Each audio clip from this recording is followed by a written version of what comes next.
তিনি ইশারা করলে আকাশের চাঁদ দ্বিখণ্ডিত হয়ে যায়, তাকে মুহাম্মাদুর রাসূলুল্লাহ বলে। তিনি ইশারা করলে ডুবে যাওয়া সূর্য পুনরায় উঠে যায়, তাকে মুহাম্মাদুর রাসূলুল্লাহ বলে। যিনি উপরে উঠলে একটা একটা করে 7 আসমান খুলে যায়, তাকে মুহাম্মাদুর রাসূলুল্লাহ বলে। যিনি হাত রাখলে উম্মে মাআবাদের বকরি দুধে পরিপূর্ণ হয়ে যায়, তাকে মুহাম্মাদুর রাসূলুল্লাহ বলে। যিনি ইশারা করলে মক্কার পাথরগুলো কালেমা পড়ে, তাকে মুহাম্মাদুর রাসূলুল্লাহ বলে। যিনি ইশারা করলে আকাশের চাঁদ দ্বিখণ্ডিত হয়ে যায়, তাকে মুহাম্মাদুর রাসূলুল্লাহ বলে।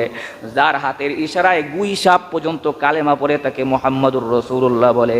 যিনি হাত রাখলে, যার হাতের ছোঁয়ায় সাহাবীদের প্রয়োজনে যার হাত থেকে আঙ্গুলের মাথা থেকে পানির ফোয়ারা জারি হয়ে যায়, তাকে মুহাম্মাদুর রাসূলুল্লাহ বলে। যার চেহারার চাহনিতে কেবলা পরিবর্তন হয়ে যায়, তাকে মুহাম্মাদুর রাসূলুল্লাহ বলে। যার চেহারার সৌন্দর্য দেখে হাজরে আসওয়াদ আয়েশা দ্রুত কপালে চুমা লাগায় দেয়, তাকে মুহাম্মাদুর রাসূলুল্লাহ বলে।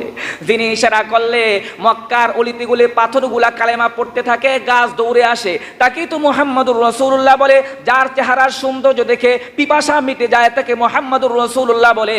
যার চেহারার সৌন্দর্যের কাছে মেঘের আড়ালে গিয়া সূর্য লুকায়, তাকে তো মুহাম্মাদুর রাসূলুল্লাহ বলে। যিনি হেঁটে গেলে মক্কার পাথরগুলো সালাম করে, তাকে মুহাম্মাদুর রাসূলুল্লাহ বলে। যার দাঁতের শুভ্রতার কাছে মণিমুক্তাও লজ্জা পায়, যার দাঁতের শুভ্রতার কাছে মণিমুক্তাও লজ্জা পায়, তাকে মুহাম্মাদুর রাসূলুল্লাহ বলে। যিনি হেঁটে গেলে তার ঘাম থেকে এমন মিশক আম্বরের ঘ্রাণ বেশ হয়ে আসে যে মিশক আম্বর নিজে গিয়া তার ঘাম থেকে ঘ্রাণ শুকে, তাকে মুহাম্মাদুর রাসূলুল্লাহ বলে। যার জান্নাতের প্রতিটি গেটে গেটে আর দরজার মধ্যে হুর গেলমানদের পক্ষে আর ফেরেশতাদের চোখের পুতুলের মধ্যে যার নাম সব জায়গায় লেখা আছে, তাকে মুহাম্মাদুর রাসূলুল্লাহ বলে। সুবহানাল্লাযী আসরা বিআবদিহি, যার সফর মক্কা থেকে শুরু হয়ে আল্লাহর কাছে গিয়ে শেষ হয়, তাকে মুহাম্মাদুর রাসূলুল্লাহ বলে। তিনি সফর থেকে ফিরে আসার 17 বছর পরেও বিছানা গরম থাকে, সুবহানাল্লাহ বলবেন না? যিনি আকাশ থেকে ফিরে আসার পর 17 বছর পরেও বিছানা গরম থাকে, তাকে মুহাম্মাদুর রাসূলুল্লাহ বলে। তিনি যদি কোনো কিছু দেখে ফেলেন, আল্লাহ তাআলা মা যাগাল বাসারু ওয়া মা তাগা, এই কথা বলে তার দেখার সত্যায়ন করে, তাকে মুহাম্মাদুর রাসূলুল্লাহ বলে।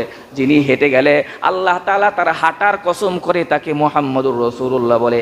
যার হাতে হাত রাখলে ইয়াদুল্লাহি ফাওকা আইদিহিম, আল্লাহ তাআলা স্বয়ং নিজে ওই হাতের উপর হাত রাখে, তাকে মুহাম্মাদুর রাসূলুল্লাহ বলে। যিনি